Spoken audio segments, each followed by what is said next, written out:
बिस्मिल्लाहिर्रहमानिर्रहीम। मोअज़्ज़ज़ सामीन, आज मैं आपको बताने वाला हूँ ईद पढ़ने का अमली तरीका। बहुत सारे ऐसे लोग होते हैं कि वो जब ईद की नमाज़ पढ़ने के लिए मस्जिद में तशरीफ़ लाते हैं तो उन्हें ईद की नमाज़ पढ़ने का तरीका नहीं आता। फिर वो नमाज के अंदर दूसरे लोगों की तरफ देख रहे होते हैं कि वो किस तरह नमाज़ पढ़ रहे हैं। तो आए मैं आपको ईद पढ़ने का अमली तरीका बताता हूँ। आपने वीडियो को पूरा देखना है और देखने के बाद सदका जारिया समझते हुए दूसरे लोगों तक भी इसे शेयर कर दें। अल्लाह अज़्ज़ व जल हम सब को जज़ाए खैर अता फरमाए। तो ईद की नमाज जब शुरू करनी है तो सबसे पहले नीयत करनी है।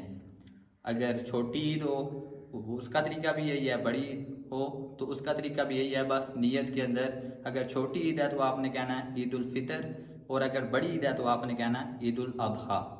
2 रकात नमाज ईद उल अदहा वाजिब 7 ज़ायद 6 तकबीरों के पढ़ना खास वास्ते अल्लाह ताला के। पीछे इस इमाम के मुंह तरफ किबला शरीफ अल्लाहु अकबर। अब अल्लाहु अकबर आपने क्या कर हाथों को बांध लेना, हाथों को बांध लिया। उसके बाद सना पढ़नी है, इमाम भी सना पढ़ेगा, पीछे जितने भी मुक्तदी हैं वो भी सना पढ़ेंगे। सुबहानकल्लाहुम्मा व बिहम्दिका, इसको आखिर तक पढ़ेंगे।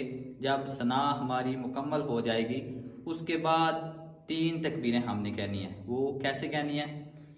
फिर इमाम साहब कहेंगे अल्लाहु अकबर, कहकर जो है हाथ बांधने नहीं है बल्कि हाथ छोड़ देने हैं। उसके बाद फिर दूसरी तकबीर अल्लाहु अकबर, अब दूसरी होगी।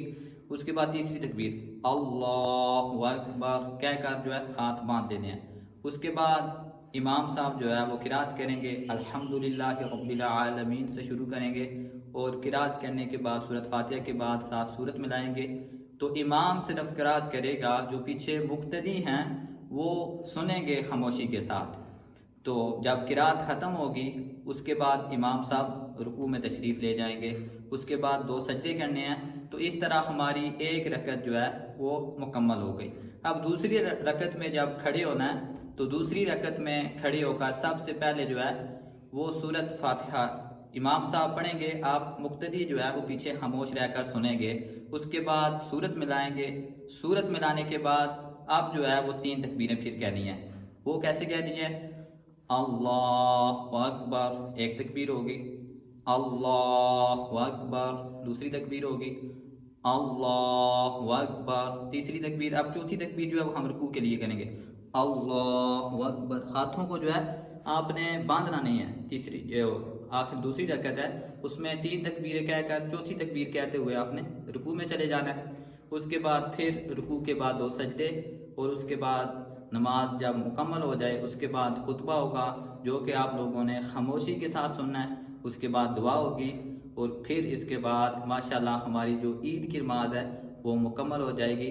अल्लाह अज़्ज़ व जल हम सब को ईद की नमाज सही तरीके के साथ पढ़ने की तौफीक अता फरमाए।